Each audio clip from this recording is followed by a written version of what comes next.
दोस्तों, पिछले भाग में आपने देखा कि महर्षि वाल्मीकि जी को मुनिवर नारद जी ने श्री राम का स्वरूप और उनके गुणों का अद्भुत वर्णन किया। यह वीडियो उसी का दूसरा भाग है, जिसमें मुनिवर नारद जी वाल्मीकि जी को श्री राम की पूरी कथा संक्षेप में सुनाते हैं।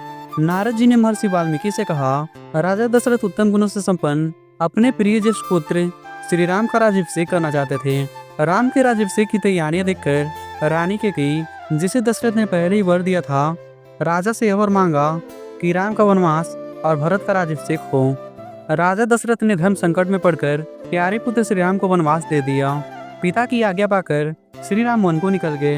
अपने बड़े भाई श्री राम को वन में जाते देख लक्ष्मण ने भी राम से उनके साथ जाने का अनुरोध किया और जनक के कुल में उत्पन्न सीता भी अपने पति के हित के लिए उनके साथ बोली। फिर गंगा तट पर निषाद रजगु के पास पहुंचकर श्री राम ने अपने सारथी को विदा कर दिया। निषाद रजगु, लक्ष्मण, सीता और राम चारों साथ मिलकर अनेकों नदियां पार करके भारद्वाज के आश्रम पर पहुंचे और निषाद राज को विदा करके भारद्वाज मुनि की आज्ञा से चित्रकूट पर्वत पर गए। वे तीनों कई प्रकार की लीलाएं करते हुए कुटिया बनाकर आनंद से रहने लगे। राम के चित्रकूट पर्वत पर चले जाने पर पुत्र शोक से पीड़ित होकर राजा दशरथ विलाप करते हुए स्वर्गगामी हो गए। उनका स्वर्गवास हो जाने पर वशिष्ठ आदि ब्राह्मणों ने मिलकर राज्य संचालन के लिए भरत को नियुक्त करना चाहा, लेकिन भरत ने राज की कामना न करते हुए राम से मिलने के लिए वन में प्रस्थान किए। वहां पहुंचकर भरत ने राम से राजा बनने की याचना की, लेकिन राम ने पिता का आदेश का पालन करते हुए राजा बनना स्वीकार नहीं किया और भरत को अपना खड़ाऊ देकर आग्रह करके लौटा दिया। भरत ने अपने भाई के चरण स्पर्श किए और राम की प्रतीक्षा करते हुए नंदीग्राम में राज करने लगे। भरत के वापस लौट जाने पर श्री राम ने वहां पर नागरिकों का आना जाना देखकर उनसे बचने के लिए दंडकारण्य में प्रवेश किया। उस वन में पहुंचकर राम ने विराट नामक राक्षस को मारकर सर्वभंग अगस्त मुनि और अगस्त मुनि के भ्राता का दर्शन किया। फिर अगस्त मुनि से उन्होंने इंद्रधनुष, खड्ग और दूत उन्हें प्राप्त किए, जिसमें से बाण कभी खत्म नहीं होते थे। उस समय कुछ राक्षस ऐसे थे जो ऋषि मुनियों की तपस्या में विघ्न डालते थे। उस समय उन ऋषियों ने श्री राम के पास आकर उन्हें मार डालने का अनुरोध किया। तब श्री राम ने उन राक्षसों को मारने का वचन दिया और संग्राम में उनके वध की प्रतिज्ञा की। एक दिन शूर्पणखा नाम की राक्षसी रूप बदलकर उस कुटिया पर पहुंची और लक्ष्मण से विवाह करने के लिए अनुरोध किया। तब लक्ष्मण ने क्रोधित होकर उस राक्षसी के नाक काट दिए। शूर्पणखा ने सारी बातें खरदूषण और त्रिशिरा नामक राक्षसों को बताया। फिर उन्होंने श्री राम पर चढ़ाई की। उन असुरों को प्रभु श्री राम ने युद्ध में मार डाला। उस वन में निवास करते हुए उन्होंने 14,000 राक्षसों का वध किया। अपने कुटुंबों का इस प्रकार वध सुनकर रावण नाम का राक्षस क्रोध से मूर्छित हो उठा। उसने मारीच से सहायता मांगी। मारीच ने रावण को समझाया कि देखो, राम के साथ तुम्हारा विरोध ठीक नहीं है, लेकिन रावण ने मारीची के बात को टाल दिया और उसके साथ राम के आश्रम पर गया। मायावी मारीच की सहायता से उसने दोनों राजकुमारों को आश्रम से दूर हटा दिया और स्वयं राम की पत्नी सीता का अपहरण कर लिया। जाते समय मार्ग में विघ्न डालने के कारण उसने जटायु का भी वध कर दिया। जटायु को इस अवस्था में देखकर और सीता का हरण सुनकर रामचंद्र शोक से पीड़ित होकर विलाप करने लगे। उस समय उनकी सभी इंद्रियां व्याकुल हो उठी।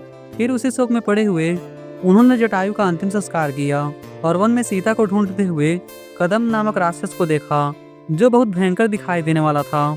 श्री राम ने उसे मारकर उसका भी दाह किया। अपना प्राण छोड़ते समय उसने सबरी का पता बताते हुए कहा, आप धर्मपरायण सबरी के आश्रम पर जाइए। फिर श्री राम सबरी के पास गए। सबरी ने श्री राम का पूजन किया। उसके बाद वे पंपासर के तट पर हनुमान नाम के वानर से मिले और उनके कहने से सुग्रीव से मिले। श्री राम ने उनके साथ जो कुछ हुआ था वह सारा वृत्तांत सुग्रीव को सुनाया। वानर सुग्रीव ने राम की सारी बातें सुनकर उनके साथ प्रेम पूर्वक अग्नि को साक्षी मानकर उनसे मित्रता की। उसके बाद सुग्रीव ने वाली के साथ वैर होने की सारी बातें श्री राम से बताई। उस समय प्रभु श्री राम ने बाली को मार डालने की प्रतिज्ञा की। तब वानर सुग्रीव ने बाली के बल का वर्णन किया, क्योंकि सुग्रीव को राम के बल के विषय में बराबर शंका बनी रहती थी। राम की परीक्षा के लिए उन्होंने दुधुम्बी दत्त का पर्वत के समान विशाल शरीर दिखलाया। श्री राम ने उस राक्षस को अपने पैर के अंगूठे से 10 योजन दूर फेंक दिया और एक ही बाण से उन्होंने सुग्रीव को विश्वास दिलाते हुए 7 ताल वृक्ष पर्वत और सातल को बीन डाला। राम के इस कार्य से सुग्रीव प्रसन्न हुए और उन्हें श्री राम के बल पर विश्वास हो गया। फिर वे उनके साथ किष्किंधा गुहा में गए। वहां पर जाकर सुग्रीव ने अपने भाई बाली को युद्ध के लिए ललकारा। वानर राज बाली अपनी पत्नी तारा को आश्वासन देकर तत्काल ही घर से बाहर निकला और सुग्रीव से भिड़ गया। वहां प्रभु श्री राम ने बाली को एक बाण से मार गिराया। बाली का वध करने के बाद श्री राम ने सुग्रीव को किष्किंधा का राजा बना दिया। तब सुग्रीव ने सीता माता का पता लगाने के लिए वानरों को चारों दिशाओं में भेजा। उसके बाद संपत्ति नामक गिद्ध के कहने से हनुमान जी 100 योजन वाले समुद्र को कूद कर लांग गए। वहाँ लंकापुरी में पहुंचकर हनुमान ने सीता को चिंतित देखा। उसके बाद हनुमान ने अपना परिचय देते हुए राम का संदेश सुनाया और उन्हें संतावना दिया। उन्होंने अशोक वाटिका का द्वार तोड़ डाला। फिर 5 सेनापति और 7 मंत्रियों की हत्या करने के बाद जानबूझकर पकड़े गए। ब्रह्मा जी के वरदान से अपने आप को ब्रह्मपाश से छूटा हुआ जानकर भी हनुमान जी जानबूझकर बन गए। उसके बाद उन्होंने लंका को जलाकर लंका से वापस लौट आए। वहां जाकर हनुमान जी ने श्री राम को यह संदेश सुनाया कि मैंने माता सीता के दर्शन किए। उसके बाद भगवान ने सुग्रीव के साथ महासागर के तट पर जाकर उसके प्रवाह को अपने बाणों से रोक देने का प्रयास किया। तब नदीपति समुद्र ने अपने आप को प्रकट कर दिया। फिर समुद्र के ही कहने पर भगवान ने नल की सहायता से पुल का निर्माण किया। उसी पुल से लंकापुरी में जाकर रावण का वध किया। फिर सीता से मिलने पर राम को बड़ी लज्जा हुई। उसके बाद वे भरी सभा में सीता के प्रति मर्मभेदी वचन कहने लगे। उनकी इस बात को सहन न कर पाने के कारण साध्वी सीता अग्नि में प्रवेश कर गई। उसके बाद अग्नि के कहने से उन्होंने सीता को निष्कलंक माना। रामचंद्र जी के इस महान कर्म से देवता और ऋषियों सहित चराचर त्रिभुवन संतुष्ट हो गया। फिर सभी देवताओं से पूजित होकर राम बहुत प्रसन्न हुए और विभीषण को लंका के राज पर अभियुक्त करके कृतार्थ हो गए। उस समय निश्चिंत होने के कारण उनकी खुशी का ठिकाना न रहा। यह सब हो जाने पर देवताओं से वर पाकर मरे हुए वानरों को जीवन दिलाकर अपने पुष्पक विमान पर चढ़कर अयोध्या के लिए प्रस्थान किए। भरद्वाज मुनि के आश्रम पर जाकर उन्होंने हनुमान जी को भरत के पास भेजा। फिर सुग्रीव के साथ कथा करते हुए वे नंदीग्राम को गए। रामचंद्र जी ने नंदीग्राम में अपनी जटा कटाकर भाइयों सहित अपना राज प्राप्त किया। अब राम के राज्य में सभी लोग प्रसन्न रहेंगे और किसी तरह का भय नहीं होगा। कोई कहीं भी अपने पुत्र का मृत्यु नहीं देखेगा। स्त्रियां विधवा नहीं होंगी और हमेशा पतिव्रता होंगी। आग लगने की चिंता न होगी। कोई भी प्राणी जल में नहीं डूबेगा। चोरी का डर नहीं होगा। सभी नगर और राष्ट्र धन सामग्री से संपन्न होंगे और सतयुग की तरह सभी लोग हमेशा प्रसन्न रहेंगे। महायशस्वी श्री राम 100 अश्वमेध यज्ञ करेंगे और विधि पूर्वक विद्वानों को 1 खरब गाय और ब्राह्मणों को अश्वमेध धन देंगे। 100 गुने राजवंशों की स्थापना करेंगे। संसार में चारों वर्गों को वे अपने धर्म से नियुक्त रखेंगे।